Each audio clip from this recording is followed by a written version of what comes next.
वो शाम कुछ अलग थी। हवा में नमी थी, जैसे आसमान भी हमारी कहानी का अंत महसूस कर रहा हो। मैं और साक्षी 4 साल की उस लंबी कहानी के आखिरी पन्ने पर खड़े थे। कॉफी शॉप के उसी कोने की टेबल पर बैठे थे जहां पहली बार मिले थे। पर इस बार कॉफी ठंडी थी और दिलों में गर्मी। नजरें टकरा तो रही थीं, पर मुस्कानें गायब थीं। हम बदल गए हैं, साक्षी ने कहा। मैंने उसकी आंखों में देखा। वो आंखें जो कभी मेरी सबसे पसंदीदा जगह थीं, अब वहां अनजानपन था। शायद हम थक गए हैं, मैंने जवाब दिया। सन्नाटा कुछ पल तक हमारे बीच बैठा रहा। कोई शब्द ज्यादा भारी न लग जाए, इसलिए दोनों ही सोच समझकर बोल रहे थे। साक्षी ने पर्स से एक छोटा सा लिफाफा निकाला। ये तुम्हारे लिखे पुराने खत हैं, उसने मेरी ओर बढ़ाया। सोचा तुम्हें लौटा दूं।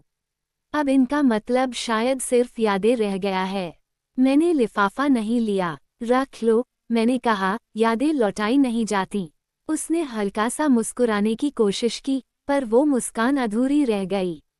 हम दोनों जानते थे कि ये ब्रेकअप किसी एक की गलती नहीं थी। न कोई झगड़ा था, न कोई धोखा।